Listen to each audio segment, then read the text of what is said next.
Hey, welcome back. This is Ian McConnell from inmyhomeoffice.com. Today in the case study we're looking at getting traffic to the website declutterhowto.com. Now the first place to start is with search engine optimization.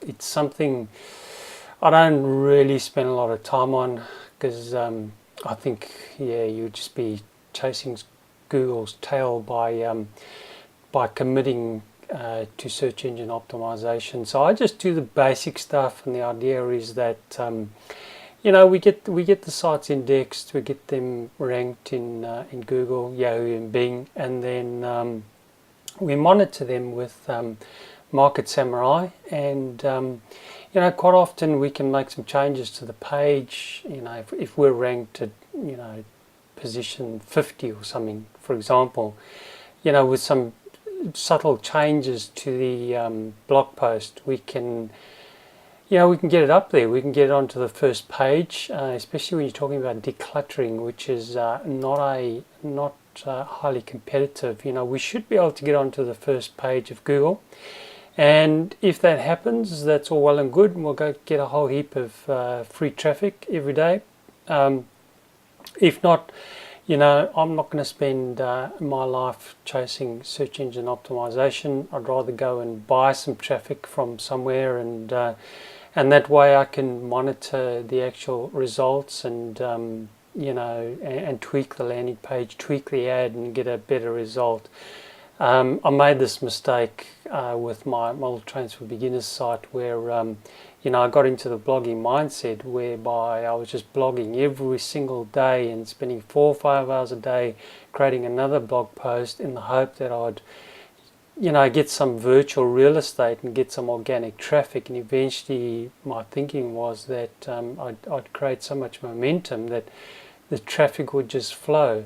I was writing articles, I was blog posting, I was sharing it everywhere, and then Google would come along and change the rules, and I just wasn't getting anywhere. So after about 18 months of doing that, I changed my strategy. There was hundreds of blog posts on this site, so I stopped writing blog posts, and then I just looked at what I had and just spent some time in Google Analytics, and actually noticed that there was a blog post that was sort of floated up to the top. It was getting great conversion, and I just completely missed it.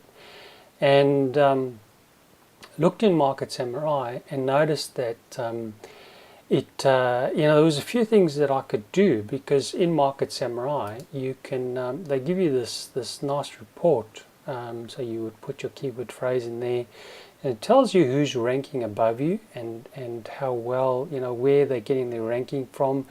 Is it because they've optimized the content? Is it because of the H1 tags, or what it is? And then you can go to your own blog post and you can modify yours, and obviously you would then rise up the rankings. So that's what I did, and eventually, in less than, I think I made those changes in a couple of days, and within 30 days I was getting more than triple the amount of traffic to that landing page. And then I just focused on the conversion of the page, and that's eventually how I got the traffic to where I got it to. And I wasn't adding any more blog posts. I'd literally cut out and given my self 4 or 5 hours a day of my life back, and just spent my time actually optimizing what was already on the site. So that's what I'll do with declutterhowto.com. is I will there's some basic stuff that I've set up. I'll put a link in the notes below, but if you go along to Google, their webmaster area, it'll give you some guidelines on how to set up your website so that it will get indexed and will get ranked. But one of the important things is your legal pages, not only from Google's point of view, but also from a legal point of view. So you can see down in the footer here, I've set up my about page, contact us, disclaimer, privacy, terms and conditions, newsletter, which is opt-in page, the blog, resources, and sitemap. So that satisfies Google in that you've got all the legals in place, you've got all the basics that you need to have a proper online business. And then what I've done is the site hierarchy is very important. So I've set up the categories here. So you can see these are based around the keywords that I came across in my research that were getting the most, or getting a reasonable amount of traffic, and that I could monetize. So, declutter bathroom, bedroom, declutter closet, garage, home, kitchen, office, shed, videos, how to declutter, or what I have set my categories around. Now what will happen is I will create blog posts that will then get allocated to these categories, which will give me a nice clean structure within my website. And I will outsource probably about 5 articles I will need for each one of these categories. So what will happen is, I think there's 10 here, times 5 blog posts each, give me about 50 blog posts on the website, which will make it a nice beefy website, and which will satisfy Google. And once I've done that and got that content on the website, I'm then going to just focus on the outside promotion stuff. Now, when you add a blog post, something to be aware of is the metadata. When you create your blog post in WordPress, you get this dashboard. Now, in Optimized Press, this is a standard feature where down here you've got your page SEO and optimization options. So you would actually put in your custom title tag, you would then put in your meta description, and then you would put the meta keywords. So now if this particular blog post is how to declutter your DVD and CD collection, so that would then become my custom title tag.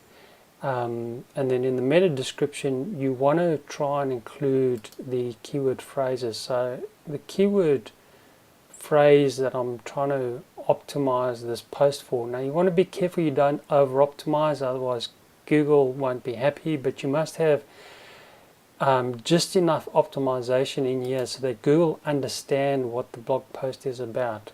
So in the keywords, I've got declutter CD collection, declutter DVD collection, and then obviously the title says a similar thing, and then the meta description, you can see it says how to declutter your DVD or CD collection. So that's just basic optimization of the actual blog post.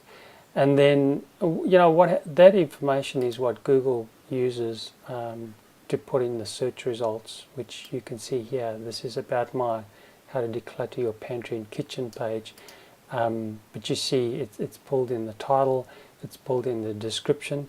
So obviously when people go and search for declutter your pantry, hopefully I'll have optimized that to be on the first page. They will then read that, and if it's relevant to what they're searching for, they'll click on it. Now what happens is, if somebody searches declutter your pantry, Google will actually bold the words declutter your pantry in there. And then if I had declutter your pantry within the description, it would bold that as well. So it makes it, it just stands out, so people will click on it. So that's what I've done with every single blog post. And that provides the basic search engine optimization that that'll get me ranked within the search engines. The next traffic strategy that I'm going to be using is what I've called traffic siphoning. I got that name from somewhere and I can't remember where. But the idea is that I want to find places online that people interested in decluttering are going and asking questions or making comments or going and reading stuff about it. So if there's a blog post on declutter your home, declutter your bathroom, whatever, I want to know about it, but I want the stuff that's active. I don't want stuff that's been written 3-4 years ago and just sitting there doing nothing. I want stuff that's active now. People are asking the question now. So how I do that is I use Google Alerts. Now what happens with Google Alerts is whatever you put in here in the search query, Google will send you an email, a daily email. If requested one, you can get them as soon as they happen. But as soon as somebody goes to a blog or Yahoo Answers or anything online and types in a question related to your search query, Google will compile that into a nice email and send it across to you. So when you get the email, you can actually click on the email, go to the blog post or the forum, and you can then add to the conversation. You could, if they're asking a question, you can answer the question. If they making a comment, you can add to the comment, or you could provide your opinion. But the idea is that when you do that, you want to add to the conversation, so that when people read it, they think, wow, this guy actually knows what he's on about. Let me click his name, because usually that's hyperlinked, or if it's a forum post, the signature will be hyperlinked, and that'll take them back to your website. So that's how you siphon traffic from these places and get them across. Now what happens is you would do this over a period of say 30 days, and maybe do it every single day. But you build up all these little links all over the internet of comments and opinions, and they're out there forever. People will read them and they'll click across and come to your website. So, but you don't want to, obviously a lot of people spam this way and just put absolute garbage on people's websites, and that's not the way to do it. You want to add to the conversation. So each comment should take you about 10-15 minutes to write up, because you really want to add some value. You want to say what you believe or what you think is the right answer, so that people actually take notice and read it. If you just say, wow, great blog post, nobody's ever going to click your link. So that is a way of siphoning traffic across to your website. Now the other thing is I'm going to set up Facebook ads, which will be as simple as just setting up a Facebook ad, and the ad, I'll probably set up 3 rotating ads, and I will just send them directly to this opt-in page here. It'll just be a simple Facebook ad that will probably say, here's how to declutter your life. Probably use the report as the image, and I'm just going to do it really, really simply. People will land on this page and they'll opt in. Now what's going to be happening with all these different strategies is I will be monitoring these via my Google Analytics account, and it will tell me exactly where the traffic's coming from, how well it's converting, and whether I need to make tweaks or not. You can see here, that's the stats here. These are probably, most of these visits are coming from people looking at this case study and coming across. But the idea is that I'll be monitoring it. I'll be able to go into my traffic sources. Let's look at all the traffic, and yeah, you can see 72 people have come from the case study, and then there's people from contractors from Fiverr. Organic, there's been 2 people from Google Organic, Yahoo Organic, and Bing Organic. But basically what will happen is over time this will pick up. I'll be able to monitor this. I'm monitoring the opt-in conversions here. So you can see people that have come from this here, which is looks like a Yahoo email address. One of those is opted in, 50% opt-in rate, 2 people. I can see the gold conversions here for every different traffic source. And judging by those metrics, I will be making adjustments. So if I see that the Facebook traffic is converting at 30 or 40%, then I'll obviously put more effort into the Facebook traffic. If I notice that the Google organic traffic is a bit slow, I'll then go back to Market Samurai and I'll have a look what's ranking, what's not, and make adjustments to that. So that's what I'll be doing over the next couple of weeks. So it's going to take a fair bit of time to get to get the traffic ramped up and look at the metrics, and then I'll decide from there where I'm going to go. That sort of completes stage one. Stage one of when I build these online businesses is to get it to the point of where you're building a list. So we've created this lead generation website. We're going to drive traffic to it. We're going to build a list of people that are interested in decluttering their lives. In the autoresponder sequence, we will make some, just general offers to them using different affiliate products. We might try an Amazon product, an Amazon book. We might try the ClickBank product. We'll try different things for 3 or 4 of the messages. We'll just monitor how that goes. And generally what I like to do is get a list of at least 500 people. When I have a list of 500 people, I then would survey them and say, would you be interested in a product? And I'm thinking that a recurring membership type model might work for this.